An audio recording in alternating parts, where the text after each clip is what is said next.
Hi, this is Jonathan Tiersten from the Perfect House and Sleepaway Camp, and you are listening to the Real Nerds Podcast.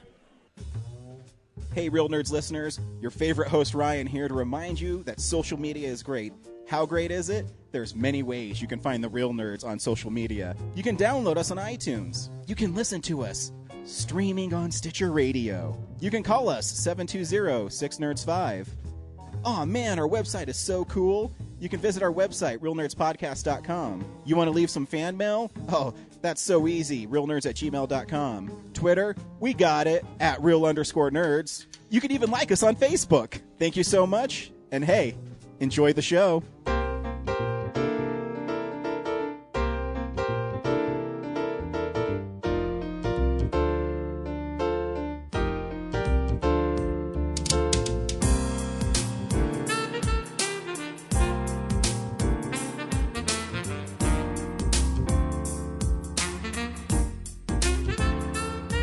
Welcome to Real Nerds Podcast, unofficially the official podcast at Denver Comic Con. I am Ryan. With me this week only is James. Yeah. I don't think it's been me and you. Well, actually, it's me and you quite a bit. I was about to say a lot. But Brad is it's nice. balls deep into Jean-Claude Van Damme's damn van editing. Gross. Yeah.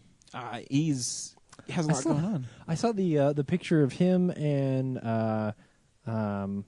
shoot, I can't remember who else was in the picture, but it was him like leisurely laid back on a couch, like Peter Jackson way, yeah, like wise, checking the sound, like and stuff, watch. Yeah, he's watching the awesome. sound mix, and I was like, dude, he looks so professional, relaxing on that couch. I would tell everybody to go see it November 10th, but I don't think this is going to be up since we still have last week's episode that's not up. I'll mix it tomorrow. I'll make sure that at least gets the bread. Well, here, this is also what I want to start doing, because last week we had Zach on the show, and he was talking about the interview he did with the director of Life of Crime. Cool. Which I didn't know Jennifer Aniston was in that movie. If I would have known that, I would have been there for her.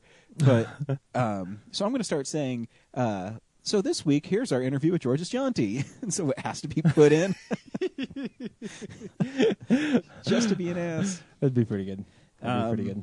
So but I'll let Brad have this week off, and then I'll just start throwing them in. Well, the problem is some of those interviews are so freaking long. Yeah, who cares? Whatever. It's a podcast. We don't have any rules. This is true. There's no rules on the internet, man. But we do have one rule. Say fuck. That's right. Fuck.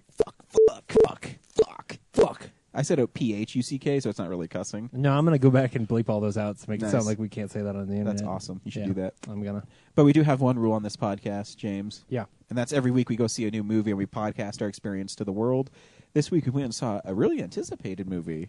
Yeah. Interstellar. One of the most anticipated movies of the year. Yeah, no, it's weird, because when did the trailer for this come out? Last November, I'm pretty sure. Oh yeah. Yeah. And it was just because it just said it was just Matthew McConaughey 2015 talking over. Yeah, and just like a dusty van in the desert, and you're like, what the fuck Here's is the thing going on? with, But I didn't dude, care.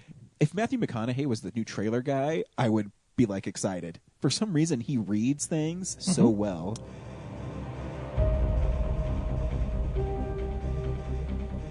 It is a hell of a ride. I mean, on a simple fun adventure thriller level, it's as big of a ride as you're going.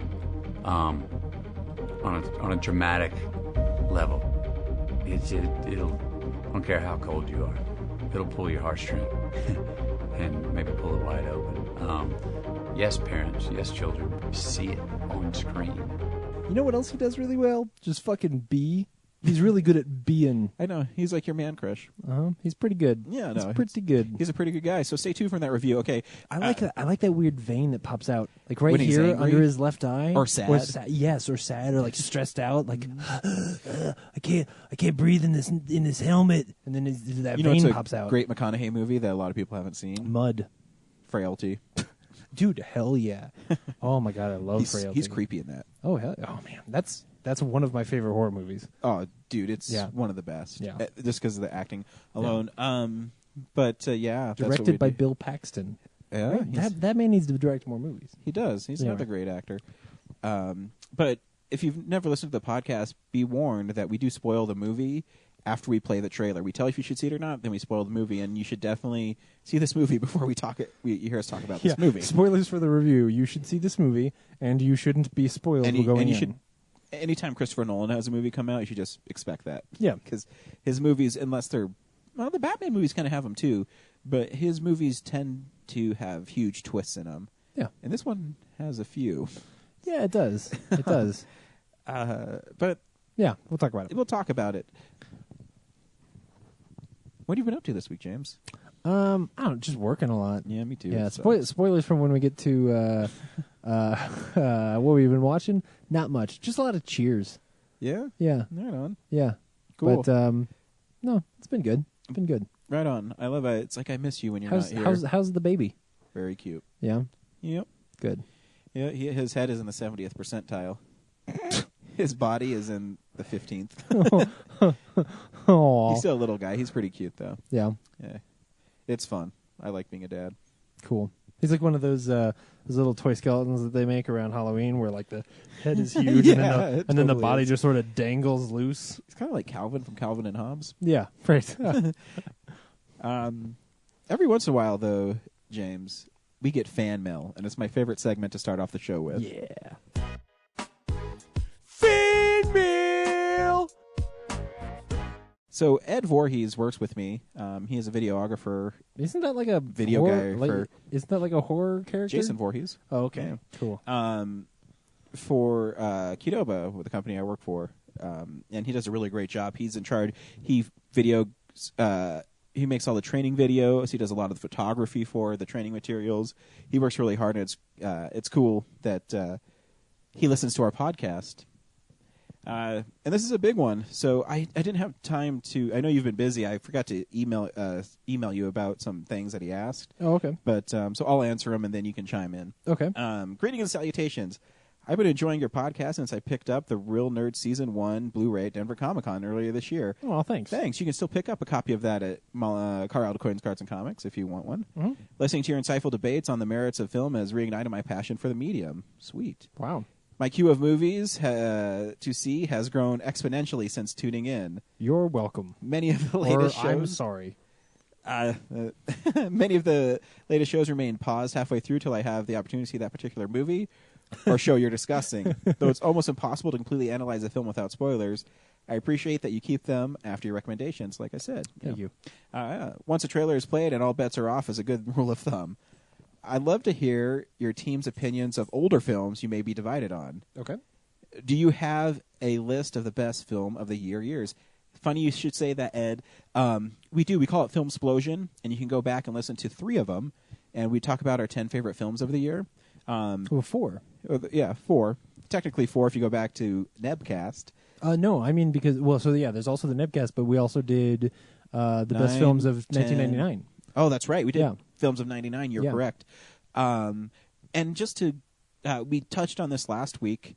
The end of the year is coming up. Yeah, it is. Fans of the show, please send in your top 10 movies, and we'll read them of the year, and Yeah. we'll read them on the air, and we'll send you great stuff like the VHS of The Phantom Menace and things like that. Shit, now I gotta go find a VHS of the Phantom Menace. It's not that hard, I actually. said of. It could be something else. Right, I yeah. mean, and here's the thing: is I forgot to email you about this, but he asked for your top 10 films of all time. Ooh. I do have a list here, and this list has hardly ever changed for me. Though there is one new thing on here, and that's just because I became such a fan of Robert Downey Jr.'s work Yeah. that it's made its way in. And again, this top 10 list for me personally has nothing to do with Did we? Oh, we did this with comics. That's Yeah. what we did. Yeah. critical darlings and things like that. It has nothing to do with that for me. For me, it's maybe what I was doing when I was watching the movie, who I was watching it with, how much I enjoyed the film. Because at the end of the day, I might review films, but I'm still a fan of films. So certain films might touch me in other ways. Do you have that on your phone, James? I've been building my top 100 for a long time, so I'm trying to find, but I haven't worked on it in a while, so I'm trying to find it here really quick while you're doing yours. Cool. Well, I'll do mine, and then while you're digging, we can talk about mine. You'll do yours, and then we'll talk about you and all the things you like. Yeah, and then if we find yours, then we'll talk about stuff you like. So here's my top 10. Number 10 is Friday the 13th, Part 6. Jason Lives. Friday the 13th is my favorite horror series. Part 6 is the one that I enjoy the most. The gentleman who wrote and directed it decided to go more of a gothic take on Friday the 13th, and he kind of had fun with it. And there's some funny moments in it if you're a fan of the series. And he's really cool. He talks in the commentary about that the people at Paramount said he could do whatever he wants, just don't make fun of Jason, and so he could make the rest of the film fun. And he does, and it's really not as gory as the other ones. There's no nudity. And he made these decisions on purpose. Yeah. Because he said, I'm going to strip it of the super gory stuff, and I mean, there's still some in it, but Yeah. he's going to make a smarter movie, basically, as smart as a Friday the 13th, the sixth part of a Friday the 13th can be. Yeah. So yeah, it's my favorite Friday the 13th. Did you find it? Nope. Still working. You keep Cool. going. Number 9 for me is Kiss Kiss Bang Bang, which is my favorite Robert Downey Jr. movie. I just love the movie. I love how clever it is. It's awesome. If you've never seen it, Robert Downey Jr. plays basically a petty criminal, and his partner is killed at the beginning of the movie, and he's running from the police, and he runs into an audition for a movie, and he's so upset that his friend is killed that they give him the part for the movie, and he's paired up with Gay Perry, who's played by Val Kilmer, who is a gay cop. And it's really clever. Shane Black wrote and directed it, and he did Lethal Weapon and Iron Man 3 and a whole bunch of other things. For me, it was the return of Robert Downey Jr. because I saw that movie in theaters with my parents, and like we just heard good things, and so we went and checked it out, and like walked out of that movie just absolutely in love. Yeah. Like, oh yeah, that's right. He's really, really good. Yeah. So yeah, that was really good. Yeah, that was great. Number 8 is Mary Poppins. I love movies that are fun, and even though it's a 3-hour running time, I still enjoy watching it, and the time flies by when I watch it. Julie Andrews, I still have a huge crush on, and I still think she's pretty attractive for being like in her late 70s. Oh yeah. Number 7 is Night of the Living Dead. The greatest horror film of all time, in my opinion. Straight up horror, because I have other things on here. You can say that's horror. That's a horror movie. But just the way it's shot, it's kind of shot documentary style. It's the birth of modern zombies. And I've told this story many times, and I know I've told it on the podcast, but I'll reiterate it for people listening now. When I was very young, I don't know, 5 or 6, 7, my grandmother took us to Walgreens, and they had a 99-cent VHS bin. And my grandmother said, you can pick any movie you want. And my brothers picked like probably Teenage Mutant Ninja Turtles or something, I don't know. And I picked Night of the Living Dead. And I could never watch the ending when the zombies all start pouring into the farmhouse. It got too scary for me, so I never watched the ending until a few years later. Then I appreciated how great of an ending to that movie it is. Yeah. So I love that film. Number 6 for me is Raiders of the Lost Ark. Which is the greatest adventure film of all time. It's one of those movies that I watch probably once a year. Yeah. And I smile every time I watch it. And I see nuances in performances I never saw before. And it's funny, me and my wife were at Whole Foods or Sprouts, one of those stupid-ass organic grocery stores. And we went by dried dates. And I said, "Oh, I'm never going to get those." Bad and she's dates. like, "Why?" I said, "The monkey dies in Raiders of the Lost Ark for eating them. I don't eat those." So, and the movie's great. It really is. It's one of the most fun movies you ever have watching. In college, must have been before 4 came out. I discovered that a few people, including Sierra, had never seen any of the Indiana Jones movies. Wow. So I had like 3 weeks in a row. I had like a Indiana Jones watching party. Nice. And for the first one, I tried so hard to find dates to have for people to eat, but I couldn't get them in Fort Collins. Yeah, that here's the time of crazy year. thing: I wouldn't have eaten them. I don't eat them because of that movie, and it sounds so stupid and petty. Really? But like, I just won't eat them. I don't know why. I know that's your favorite movie. Spoilers for people who are like, "Oh, what's James's favorite movie?" Number 5 for me is Empire Strikes Back. It's my favorite Star Wars movie. Mm-hmm. It's the movie I watched with my father that I remember saying, "Oh, this movie's different. Mm-hmm. This movie, the bad guys win. The bad guys are, the cool ones. The bad guy, the good guys are in trouble." And my dad is such a Star Wars fan. My dad and Indiana Jones. I remember he had both trilogies on VHS, and we probably watched one of those movies. My parents are divorced, and every weekend we'd spend with my father, and so every weekend we'd watch a Star Wars or an Indiana Jones movie. And Empire Strikes Back is one of the first ones I remember. A kind of adult movie that I really enjoyed. I don't know if you can say it's an adult movie, but I guess the themes are kind of adult. Yeah. Number 4 is Jaws, which I think that's what I mean. I guess considered a horror movie. Right. It's again. I would, but I would in the way that like those are the horror movies I like. Yeah. You know.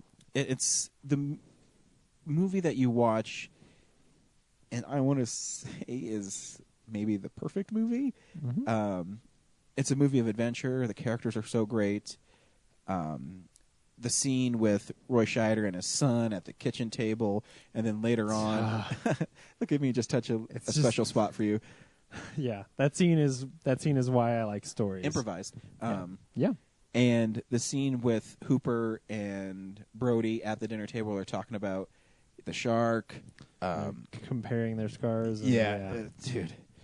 It's just such a great film. Man, that movie's unbelievable. Number 3 for me is my favorite animated film of all time, which is Pinocchio, from 1940. It's so beautiful. It's so innocent, and I've seen the movie many times. And every time I watch it, I still cry at the end. Every time Pinocchio dies, I cry. Spoilers. For a film that's 74 years old. Yeah. It touches me in a way I can't describe. I just love the film. I love the music. I love the animation in it. I'm a big Disney guy, and Pinocchio is my favorite Disney movie. And it's a movie I watch at least once a year. And I always find something new in it I love. The animation, so when you think about it, back then everything's hand-drawn and with little intricacies of the clocks and all that kind of stuff. Right. Number 2 for me is Spider-Man, which is the Sam Raimi 2002 Spider-Man. Yeah. A lot of people think Spider-Man 2 is better. Yep. And that's fine. I think Spider-Man 2 has one of the greatest action scenes of all time on the subway. Yep. But being a huge Spider-Man fan my entire life, my favorite director directing a Spider-Man film with my favorite villain in the Spider-Man film is something that I could never replace the feeling of. I'll never forget this, James, as long as I live. I saw the movie at midnight. The next morning, I used to work at Outback, and I had to do all the inventory and stuff. And I worked at the Outback by the Denver West movie theater, and back then the Denver West was the only movie theater around here. Mm-hmm. And the Spider-Man showing, I'm pretty sure it was like 8 in the morning or something like that. And I'm driving in, and the line to get to see Spider-Man went from the entrance of that movie theater all the way up to where the Whole Foods was.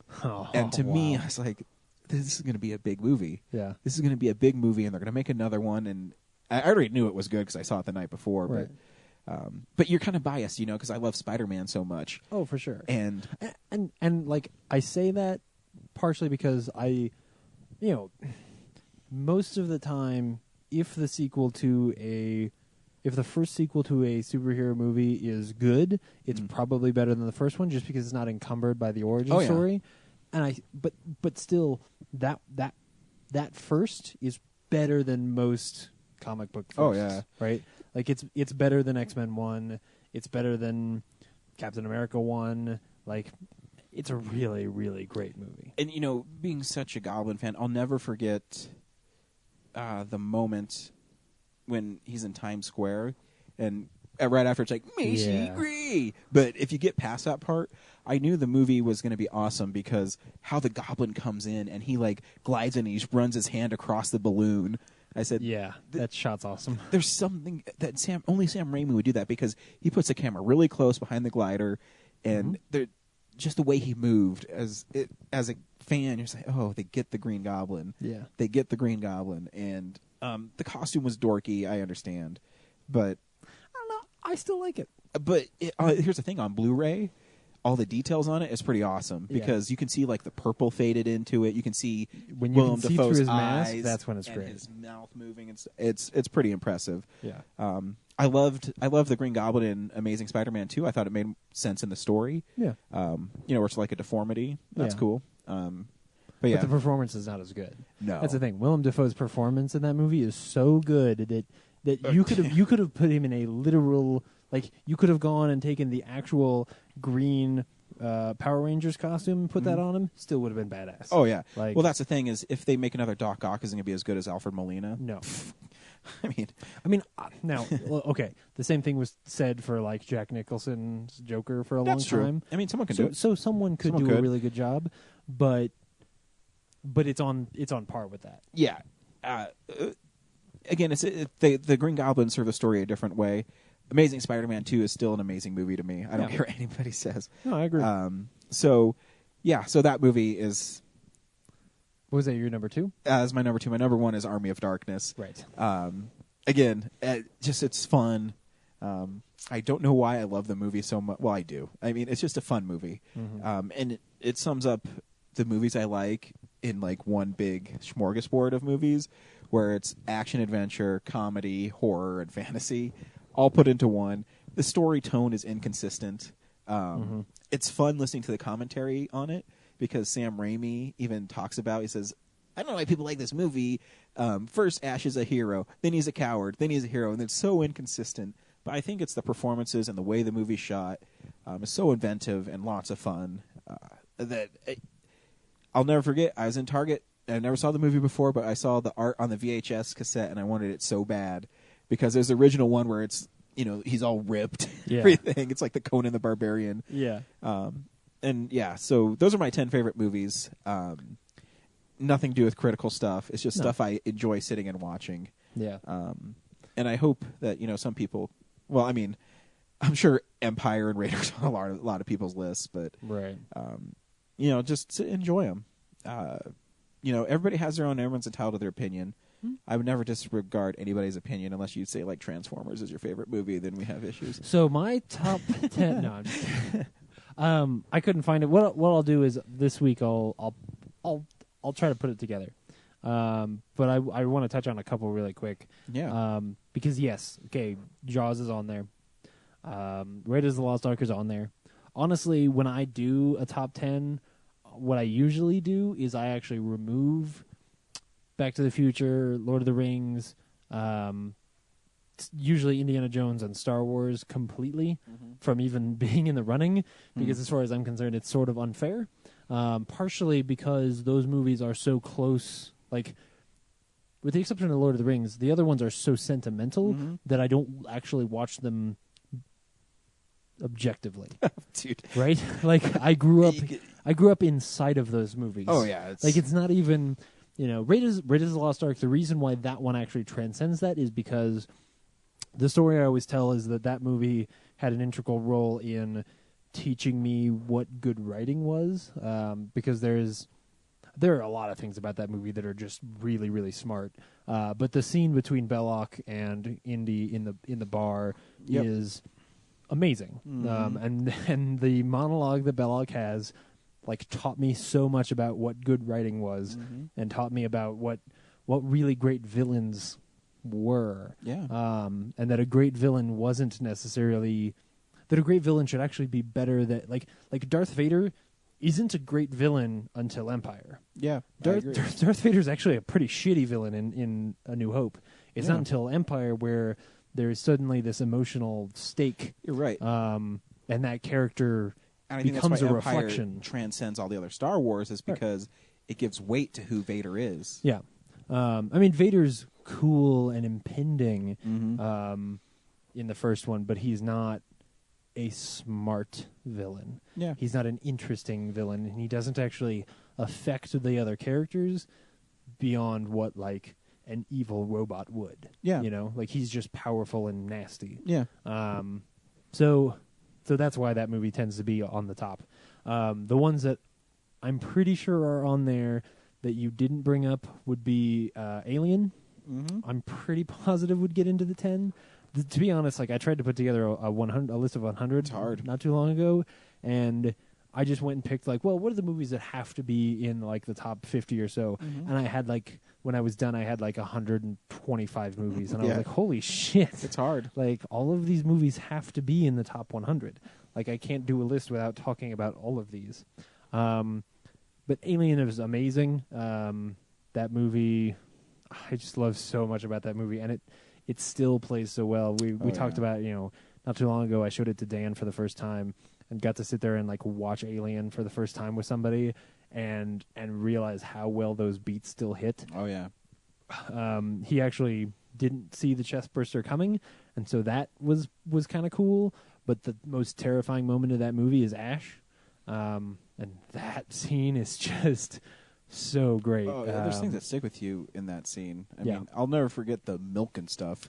Oh yeah, it's just so weird. Yeah. It's so inventive. And then the other one would be Fargo. I adore Fargo, and of all of the Coen Brothers films and all of the Coen Brothers films that juxtapose some kind of pure evil with innocence, that one to me rings the most true. Like I love No Country for Old Men, but Fargo is the one that leaves me with characters that I carry with me in a way that I like the characters from No Country, but I relate to the characters from Fargo, and I am so touched by the things that they say in the face of the horrible stuff going on around them. That movie is important to me. So anyway, I'll put the rest of it together and maybe I'll go over it next week. Yeah, for sure, you should. But Ed continues, and this will be Comics Corner this week. What's up, nerds? It's the Comics Corner. Comics Corner is a great segment for getting back into comics. I've picked up and enjoyed many recommendations, such as I Kill Giants, Oh God, Black Hole, Flashpoint, Yeah. etc. Oh, he read Black Hole? Yeah. Holy shit. I have an even a larger stack to read. Since returning to the field, I have gravitated to Ed Brubaker, Sean Phillips, Rick Remender, Humberto Ramos, Jonathan Luna, and Tony Moore, among others. Rick Remender's cool. Yep. What are some of the team's favorite authors or artists, or ones to avoid, and why? Oh, man. Can we start with Avoid? I have a great story with Ed. He's collecting Spider-Mans. Yep. And this is how great Andrew is. I went into the store on Wednesday, and I walked in, and Andrew's like, "Hey, man, I have something for you." I was like, "Okay." And I go in the back, and he has Amazing Spider-Man 121 and 122, Death of Gwen Stacy, both of them. And I already have them both. I have multiple copies of each now. And, I mean, the ones he had were, I would say they're like 6.0, 6.5, like not bad-looking books at all. And they're so important, and Ed's been looking for these forever. And I said, "Cool, man. What are you going to price him at?" He's like, $30 for the Death of the Green Goblin and $40 for the Death of Gwen Stacy. I was like, "Are you kidding me, dude?" So I called Ed. I was like, "Hey, Ed, I know you're looking for these books. If you have $70, you can get both of them." And he said, "Okay, I'll be right there." And I told Andrew, says, "Hey, man, if he doesn't want them, just throw them in my slot and I'll buy them. Because I don't care. I'll buy as many copies of those books as I can get." Yeah. And especially if he's going to charge me $30 for the Death of the Green Goblin. Are you kidding me? That's why Andrew's great. But new creators to get behind. We both love Rebecca Isaacs, Georges Jonty, Christos Gage. Yeah, actually, Christos Gage is writing Spider-Verse right now, which is really good, with Dan Slott.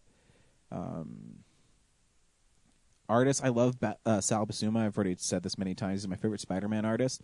He did Spectacular Spider-Man, I think, 135 to 268, so you can pick up a lot of his work. I think he's the best storyteller in comics, visually. Gabriel Ba, Fabio Moon and Gabriel Ba's Day Tripper is fantastic, and that artwork is really fresh and cool. It's very different for comic book art. I'll tell you one that's really unusual. Is Sex Criminals by Matt Fraction. Oh yeah, it's really good. It's about these people that can have sex and then the world stops around them, so they steal money to save a library, and then they found out there's sex police that have the same power. It's really goofy, but it's really well it's really well told. Saga is really good. Fiona Staples, we've already talked about that. Ones to avoid. Man, there's some people that there are people I would say are inconsistent. So like Mark Miller, they only read the things that are critically acclaimed by Mark Miller. So like go read Old Man Logan or The Ultimates or Civil War or the first run of Kick-Ass. Those are great, Mm-hmm. but be careful when you start digging into his other shit. Yeah, he's a little bombastic, and then he kind of he's one of those guys I think falls under the weight of his own storytelling. Well, he really likes being cool.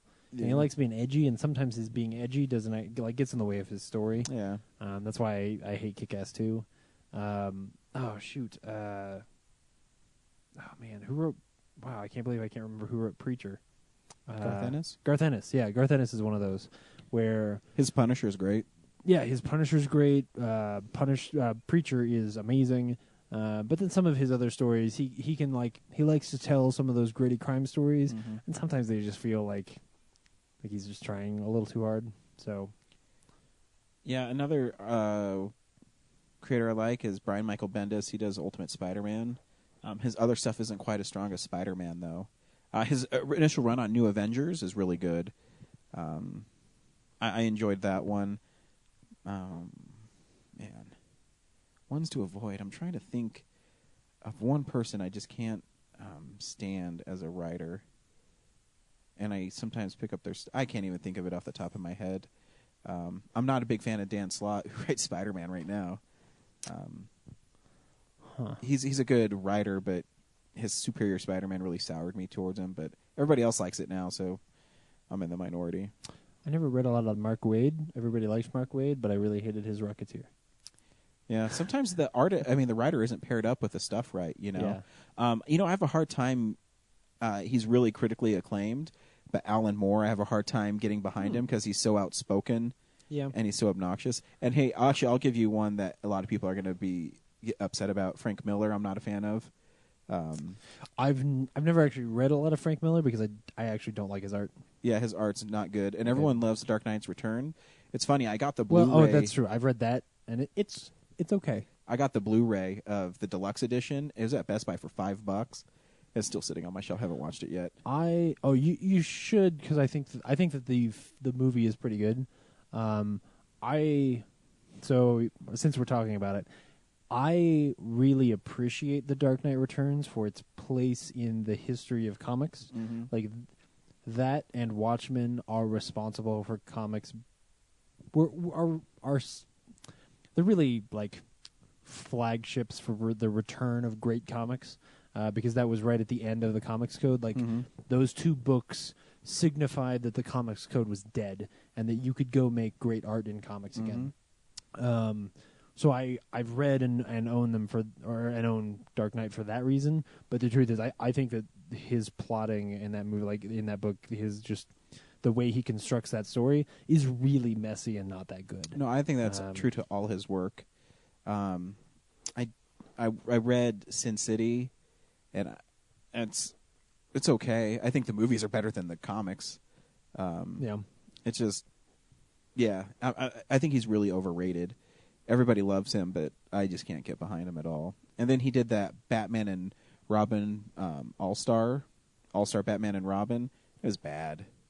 And, I mean, he has lines like, I'm the goddamn Batman, and things like that. And it's just, bleh.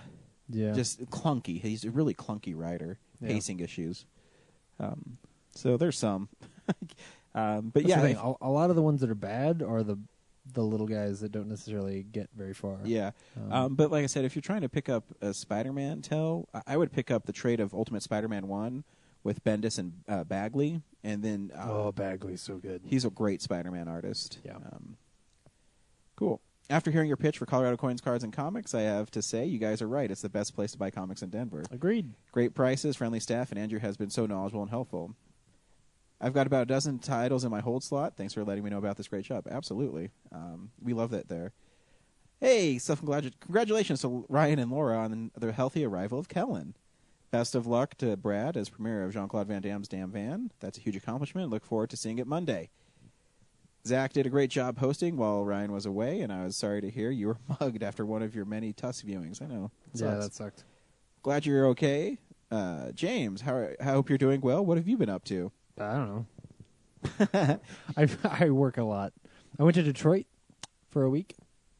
That was, I walked around the streets of Detroit and didn't get mugged. I know, which is crazy. But that's because there's no people there.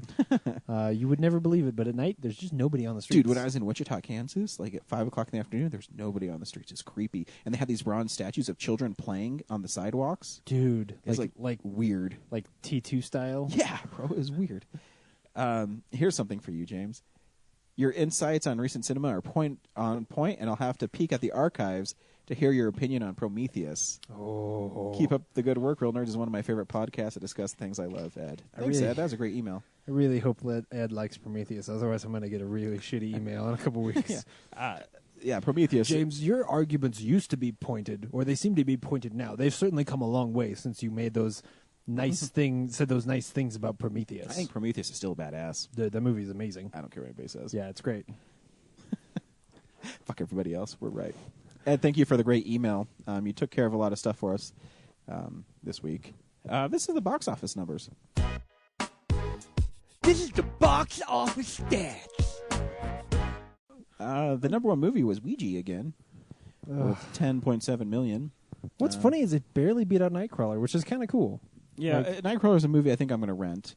Oh yeah, I want to see it, but I don't know if I want to go to the theater and see it because I don't care that much. Honestly, like I'm really into the trailer. I feel like I got to see it before the end of the year. Yeah, you're probably right. You fucker. Sorry. The movie that performance, like Jake Gyllenhaal chewing scenery like that, like there's something about it. Yeah, you're right. I heard Rene Russo's really good in it too. Oh yeah. The movie we saw last week, Birdman, did 2.3 million, which is pretty good for. Yeah, I mean it's not in that many theaters. I think it's like in 600 or something. So. Here, I got it right here. Actually, the theater counts up to like 2,000. Oh no, 300, 231 theaters. Yeah, so that's pretty good. Yeah, that's really good. Did you see it yet? No, I didn't. I didn't get a chance to. Should I? It's a movie you should see. Yeah. I'm really conflicted on this movie. Yeah, big time. Okay. Then now I have to see it because now I have to weigh in because it's a movie that. This sounds so bad, but it's a movie that Brad will love because of how it's made. It's a movie I don't love because of how it's made. Right. I already know exactly what you're saying. Thank you. I know exactly what you're saying. But the movie technically is amazing. Yeah. The Michael Keaton and Edward Norton in it are amazing. Yeah. So I'm really torn on the movie big time. All right, now I got to go see it. But yeah, I'll work it in. There's some goofy stuff in it that you can deal without. Yeah. But Michael Keaton is fucking amazing in it. Yeah. He should definitely be nominated for an Oscar. Cool. Cool. This is the stuff we've been watching. So, this is the stuff we've been watching. My Tom Cruise marathon continues. Cool. I saw Color of Money, which I've never seen before. Oh, really? Yeah. I guess it's The Color of Money. Is it The Color of Money or Color of Money? I've seen The Color of Money, but I kind of remember not being that interested in not paying it as much attention because I really liked The Hustler. Mm-hmm. So, yeah, for those who don't know, it's a sequel to The Hustler. Yeah. That takes place. It's like the longest gap between sequels I was reading. It's like 23 years or something. Yeah. Oh, no, 27 years. I think it was 1961 was The Hustler, and I think The Color of Money. Well, maybe is it 88? The Color of Money? I think it's right. Yeah, I think it's like 88. Late 80s, yeah. It's a Martin Scorsese movie. Tom Cruise plays a hotshot pool player. Paul Newman, I freaking love, is he's in it, and he plays his character Eddie from the first one, and he's kind of a great pool player, and he decides he's going to take Tom Cruise under his wing, and they go cross country hustling pool halls. But Tom Cruise's character is kind of like a hotshot, and he doesn't want to listen to what Paul Newman's character has to say. And so Tom Cruise plays a guy named Vincent, and his girlfriend comes along, who he gets insanely jealous of when they're doing hustles. And it's a really, really good movie. It's not like action-packed. It hinges on performances by Paul Newman and Tom Cruise, and they're really, really good. Because Tom Cruise plays a guy you really don't like in it because he's such an ass, and you're like, dude, just listen to Paul Newman. It's Paul Newman. Yeah, look at his eyes. Yeah, just do what he says. Look how gorgeous his eyes are. And there's so many poignant scenes in it. There's I forget the girl's name in it. Mary Mastrino, Elizabeth Mastroianni. I forget her fucking name. She's in Robin Hood, Prince of Thieves. But she is Tom Cruise's girlfriend in it. Yeah. And there's a great scene where she keeps like Paul Newman comes in to see Tom Cruise's character, and she's naked in the mirror, and she doesn't get dressed. She kind of looks at Paul Newman and like flirts with her with him, and then Paul Newman comes back a little later, and she opens the door, and she has like her shirt opened up so you can see her boobs and stuff. Yeah. And then Paul Newman goes in there and is like, "You want me to, do this to you? You want blah blah blah blah. Why are you doing this?" And it's just a cool scene because he doesn't want anything to do with her, but she's trying to use her sexuality to persuade him. I don't know what to do, but mess with him. But the end of the movie is they go to this pool hall tournament in Atlantic City. Tom Cruise is doing really well. And then they end up meeting in the semifinals, or not the semifinals, like the quarterfinals. And Tom Cruise loses to him. And, Paul Newman's really happy. But then he finds out that Tom Cruise tanked it on purpose. And so it sets up like a conflict at the end. Mm-hmm. And it's great.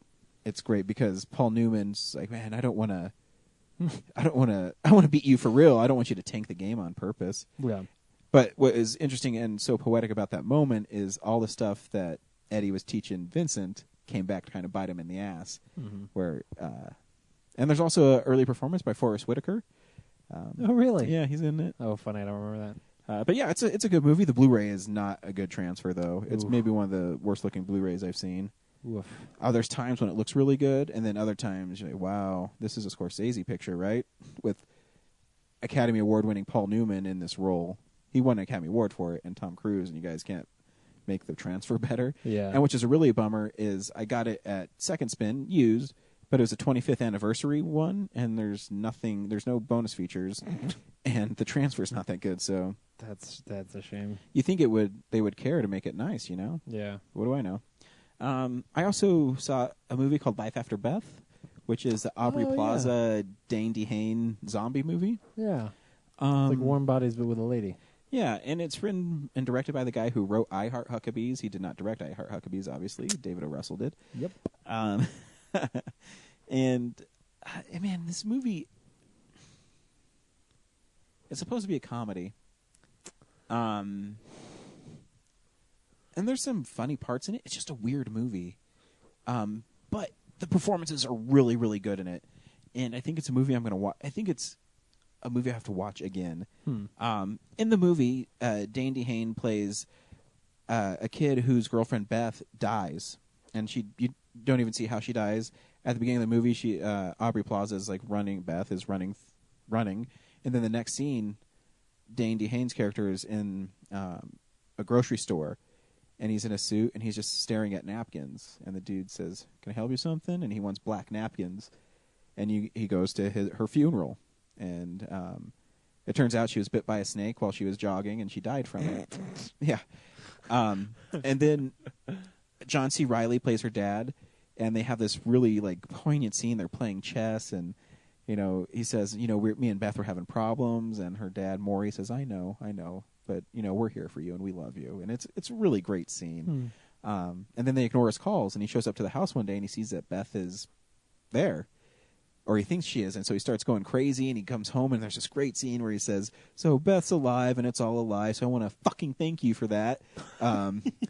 So there's like these moments that it's kind of funny, but it's an uncomfortable funny. Yeah. Like, I don't know what to make of it, but the movie's good. Like, I don't know. It's an unusual movie. Anyways, so Beth doesn't remember dying.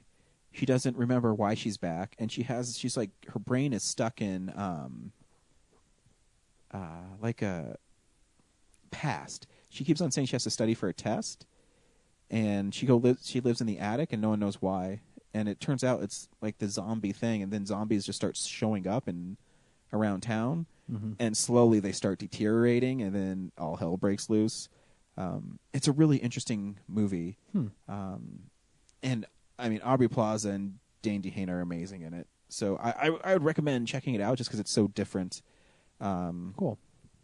Yeah, it's called Life After Beth.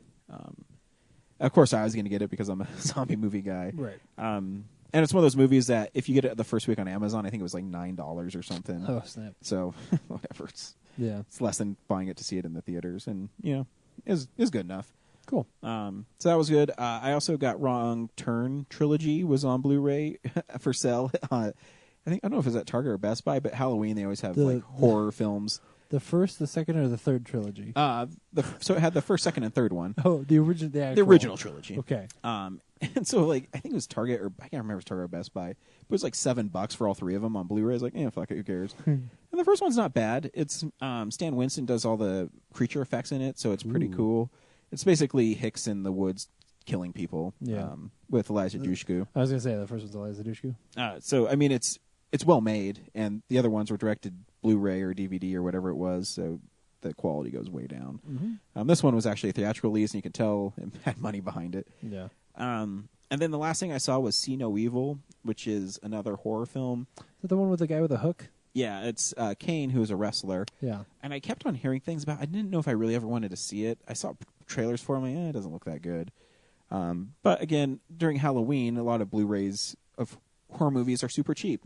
I'm sure if they had Thanksgiving movies, they'd be cheap too. Well, they do. Garfield, the Thanksgiving and story. Charlie Brown. But it's really violent, and I mean, if you're a slasher fan, there's some cool moments in it, but the acting is so bad, and the directing is so bad. I mean, I hate when directors try to create tension by tilting and shaking the camera constantly, and then making things going in and out of focus. It just drives me crazy. It doesn't create tension for me; it just creates obnoxiousness. Yeah, it's basically taking what Saw did and trying to make it their film.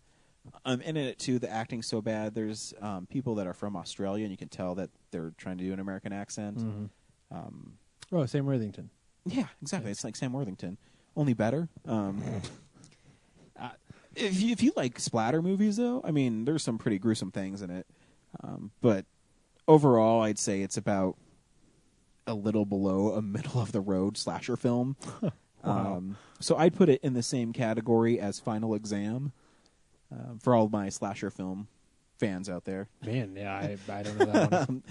But yeah, it's all right. I mean, there's a worse way to spend an hour and 20 minutes if you like those movies. You would hate it, but, you know. I'm sure. Well, is it so bad that it's like Creature bad? No. Okay, then yeah, I'll hate it. Because Creature is bad because it's so incompetently made. Right. This awesome. one, I mean, there's some moments in it that are pretty fun if you like slasher movies. Yeah. Like this girl falls out of this window, and she's like tied to like linen, and just before she hits the ground, she breaks her arm, and so there's blood pouring everywhere, and then a pack of wild dogs eat her. That's pretty interesting. But yeah, other than that, whatever. And what'd you watch this week, James? That's the horror movie I want to see, where like just people living normal lives, and then all of a sudden, pack of wild dogs eats them. Right, just out of nowhere. I was trying to say something. She was like the PETA. Shit, my shoe's untied. Hold on a second, guys. Oh, wild dogs.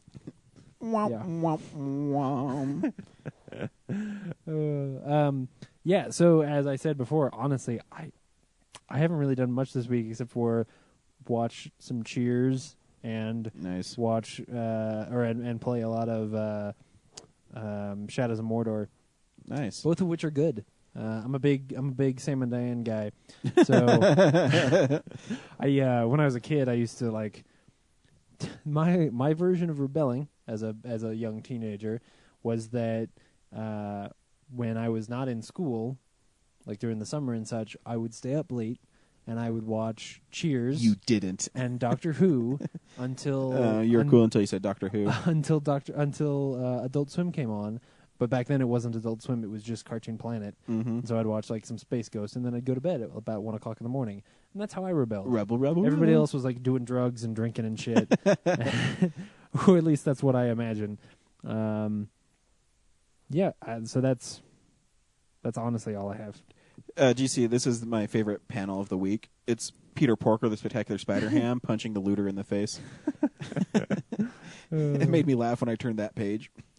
In the comic. Cool. Real news. It's real news. We got some of that. Yeah. How do you feel about The Force Awakens? Here's the thing is I actually think it's a cool title because one, they dropped the episode 7, which I think is actually not a bad idea. and I'll tell you my reasoning why is because I didn't even notice that because they have those spin-offs coming. Yeah, and I also think they're trying to distance themselves from the prequels. Right. Because the episode number became a big part of exactly. Everybody refers to those movies like nobody refers to Empire as Episode 5. They refer to as Empire. But the prequels they refer to as Episode 1, 2, and 3. I think that's part of the reason. And 2, very smart. Here's my thinking behind it. So they say it's called The Force Awakens because by Luke or Anakin throwing the Emperor over and Vader dying, there is no balance to the Force anymore. Right. Because if all the Sith are gone, then the Jedi are running wild. So there's really only like 2 Jedi. Exactly. Well, like 1.5, because the idea is maybe Leia has powers. Exactly. So where does the Force awaken? Maybe it awakens in somebody who's evil. It's a Sith Lord. Ooh. So I think it makes sense to me. Yeah. The only reason I don't like it is because it's got the word Force in it. Mm-hmm. I know that sounds dumb, but like it sounds better than the Phantom Menace. I disagree. Until after you watch the movie, I disagree. I really like the name The Phantom Menace. Like The Phantom Menace to me sounds like a really cool James Bond title. But you're one of those people that like that movie, so I am. But like it's got some subtlety to it. But you have to think about it for a while and be like The Phantom Menace. No, Attack of the Clones isn't great. Attack of the Clones would have been cool if not for the Phantom Menace. So what I mean by that is, if before you'd seen any prequels, somebody came to you and said the titles of the 3 movies are The Phantom Menace and Attack of the Clones and then Revenge of the Sith, Attack of the Clones might be your favorite because it calls back to this like very subtle reference in A New Hope where he's talking about the Clone Wars. And nobody really knows what the hell he's talking about. Like that title's kind of cool. I think Revenge of the Sith sounds the coolest. Nah. Phantom Menace is really neat. Yeah. It's a really cool title. Agree to disagree. Like we always have about the prequels. Right. About how good the Phantom Menace is. It's really good, man. That's not even true. The Phantom Menace is not really good. It's just the best of 3 evils. I've always said this a lot. It's better when you take away the hype. Yeah. Because it's still my least favorite of the prequels. But it's not bad. Yeah. Again, I can live with it. I can watch it right now and still enjoy it. So. Yeah. How do you feel about more Toy Story movies? I'm all on board. All right. I honestly was kind of disappointed by that. Really? Yeah. It's John Lasseter though. He's really great. I know. And here's the thing. I'm going to say this fully aware of the fact that in 2 years I'm going to eat these words. You're not going to say it. You cannot say a Pixar movie is going to be bad. I'm not going to say it's going to be bad. I'm literally saying it's going to be great, and in 2 years, I'm probably going to say it's my favorite of the 4, but I kind of don't want more Toy Story. Like, I like where it is. I love the story they told. It ended really beautifully. It ended so well. Like, I want those guys to go make other great stories. They must have a story they want to tell. And I'm kind of frustrated because this is coming out of a place of frustration where just a few years ago Pixar was doing so well and they were building up to this place where it was like, look, we're going to have 2 movies a year, like this is going to be awesome, and they've stumbled a lot and they've not put out movies for a couple of years now, and because the last one was Monsters University, and we haven't really seen anything real about The Good Dinosaur, and they canceled the lizard movie, and like, so it's just I want them to put out something good. Otherwise, I'm starting to get really nervous. Pixar's always had that tumultuous stuff. Yeah, and I know that they are doing it for good reasons. Like, I know that they're doing it because the quality of the lizard movie wasn't really where they wanted it, and that The Good Dinosaur had some like directors changed and things like that. Like they're trying to make sure that those movies stay as good as what we expect from them. It just makes me nervous to not like they were doing so well that to see them not put something out for a while and then be like, I don't fuck it, make another Toy Story movie. Like, it's just, I don't know. Next year they have 2 coming out. They have The Good Dinosaur and Inside Out. So. Oh, that's right. Yeah. So hopefully Inside Out will be really good. Yeah, I don't know. It just makes me nervous. All don't know. Do I want to talk Well, in about 2 it? years, I'll be like, dude, how great is Toy Story 4? You're like, I fucking loved it. No, I know. That That's what part I'm saying. the part where Woody saved everybody again. Yeah, I'm going to cry. Like, it's going to be great. But I'm just saying now, like, if you ask me right now, James, do you want to watch another Toy Story movie or this other, or, like, do you want to watch the Toy Story movie or do you want to watch Inside Out right now? I would rather watch Inside Out. Because I'd rather them tell me a story. Because they've impressed me so many times with their news stories that I want something different. That's all I'm saying. Yeah, well, the thing, too, is everybody loves those characters so much. I'm not surprised that they go back to it. Yeah. No, I agree. There's some bullshit about the Warcraft movie. I still can't believe that movie's coming out, and I know. I can't either. Like, it's been shot. It's been shot, and you don't know anything about it. I keep saying, like, I'll believe that movie when I see it. Like, it's still... They've made it, though. It's it costs like $200 million. I know, but it's like my version of when Brad kept saying the that he Ninja didn't Turtles? think the Ninja Turtles was ever going to come out. Like, I still feel like, there's all these great actors in it, and I see the names of the characters in there, and I'm like, dude, that's cool. Like, I totally want to see Medivh in a movie. Like, that sounds amazing. I can't wait. It is weird, isn't it? Yeah. Dude, fucking Khadgar? Like, yeah, I will watch the shit out of a movie with Khadgar in it. But I don't I haven't seen a character yet. I don't know. I think it's so bizarre that the movie's shot and you don't know anything about it. Right. Yeah. Don't know it. Well, I know that it's got Khadgar in it and Medivh. Looks like pictures of swords too. So. Yep. Yeah, it's got weapons and shields. It's probably got orcs. Something about like medieval stuff. It's probably got orcs and it's got men in it. Probably. There will probably be like a black portal. Just throwing that out there. Anyway, I hope that movie's really good because I like those games.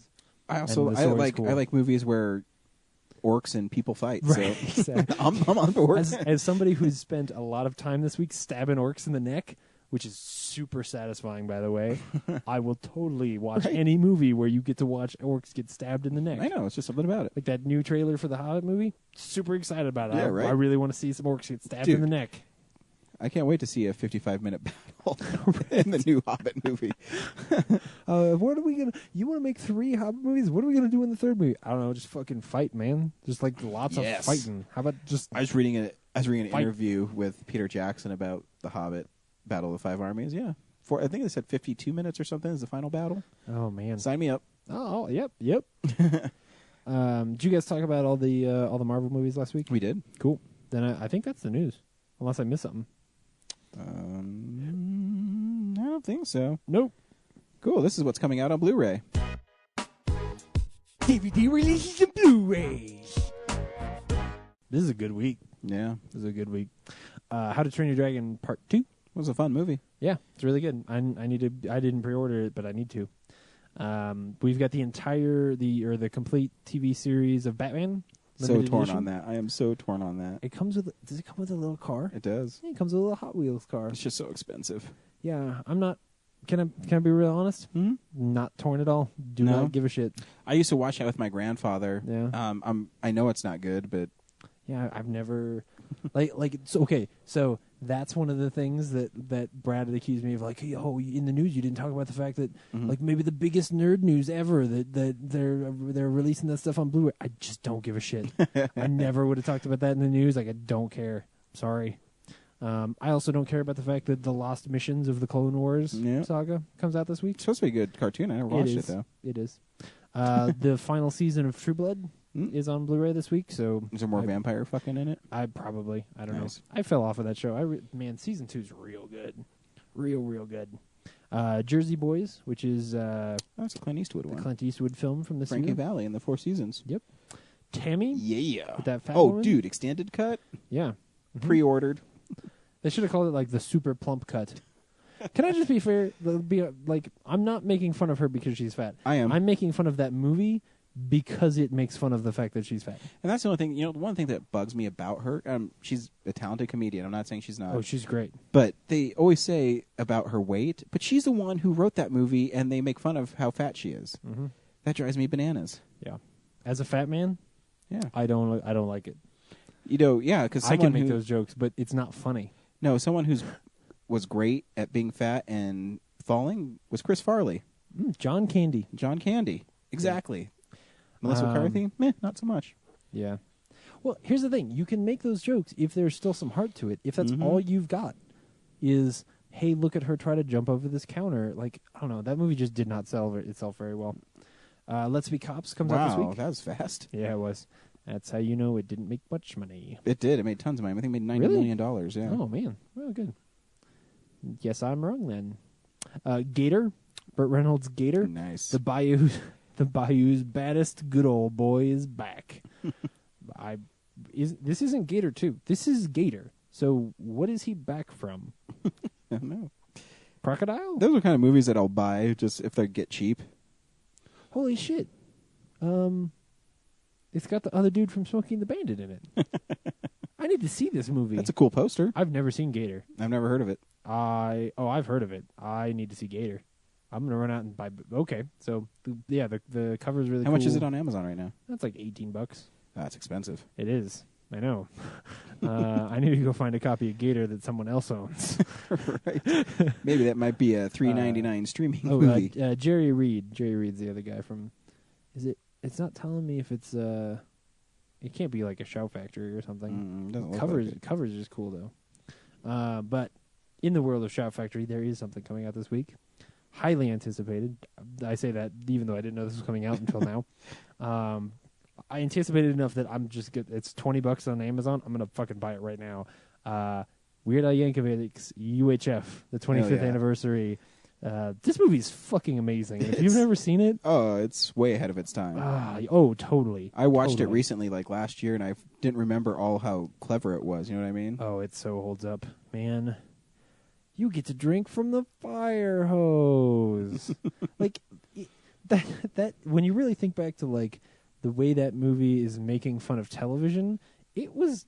Yeah. Like, it's still relevant. Oh, yeah. Like, in the way that Network is still relevant. Oh, dude, the cable guy, Jim Carrey has this monologue at the end, which is exactly what TV is now. Yeah. Yeah, it's pretty creepy. Man, I might have to go back and rewatch that. Yeah. So, if you've never seen UHF, just go get this movie. Yep. It looks gorgeous. I hope that the special features are amazing. I'm sure it has a commentary with Weird Al. That's worth good the enough. price of admission. That's good enough. I wonder if it's a new one, because there's one on. I think there was one on my DVD. I'm pretty sure it's new. You know, the good thing about Shout Factory, which Scream Factory is a branch of, is they do great documentaries on all their Blu-rays and DVDs and stuff. You have They Live, you know. Oh yeah. They spend a lot of time doing them. So yeah, that's really cool, man. I hope it's got a lot of. There's also there's extra footage from a lot of the little TV shows that they filmed as well. I'm sure all that stuff's on there. So yeah, man, it's an awesome one. Cool.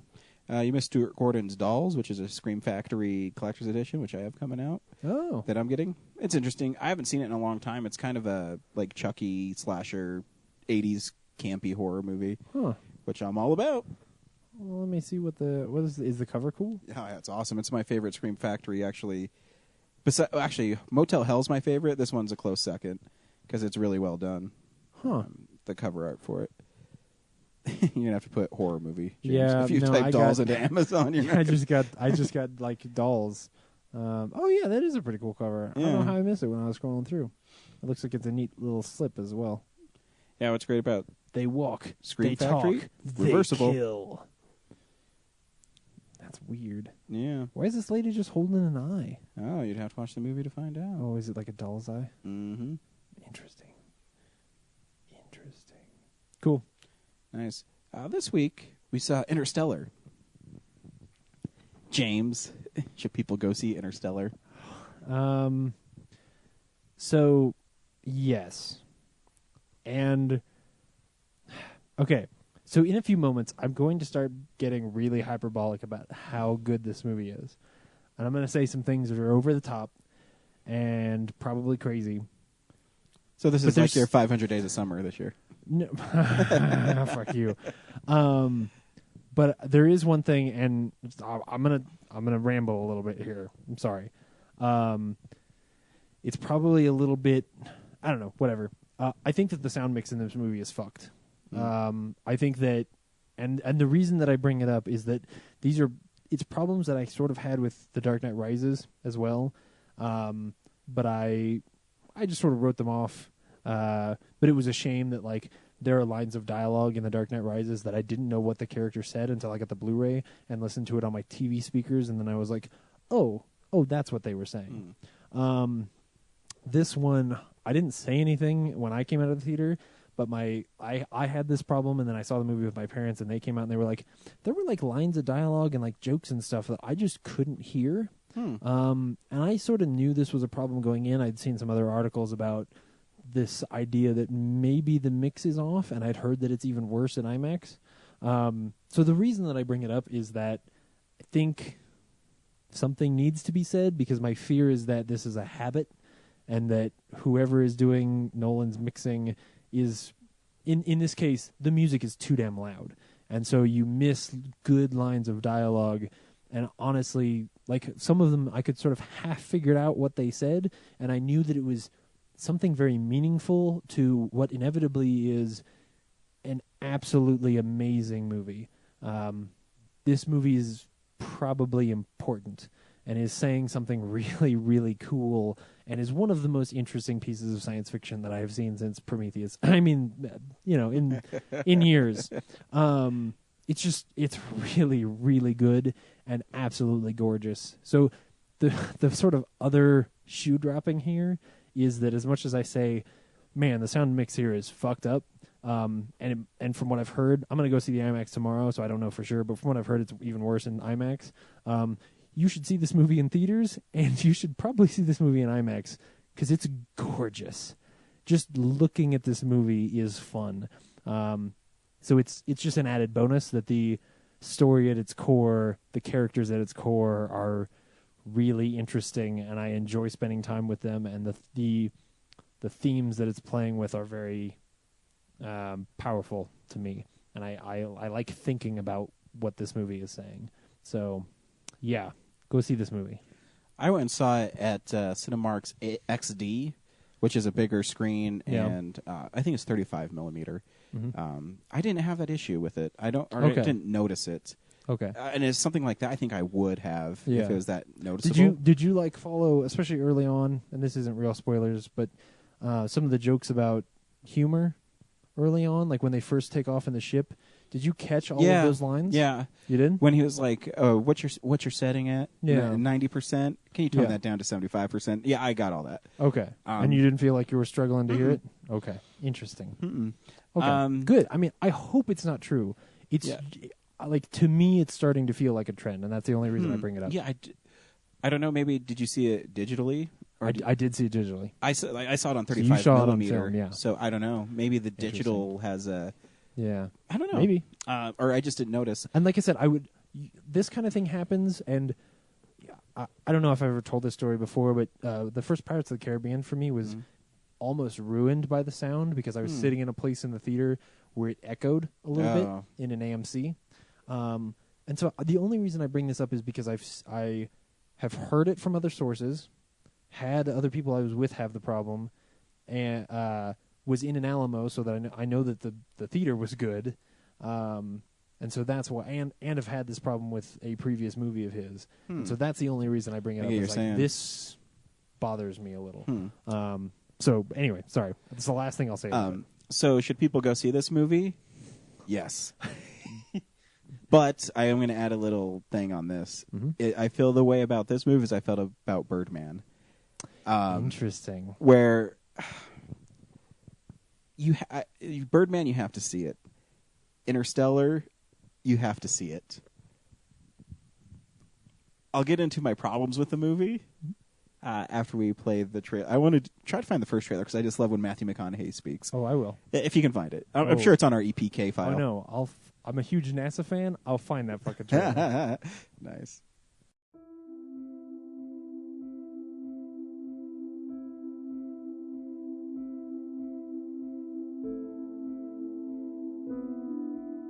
We've always defined ourselves by the ability to overcome the impossible.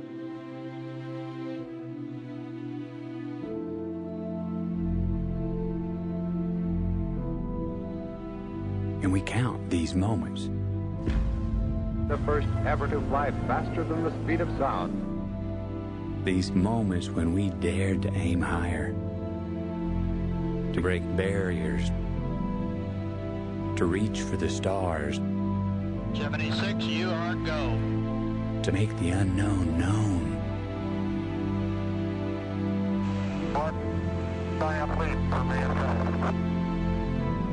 We count these moments as our proudest achievements. Having fired the imagination of a generation.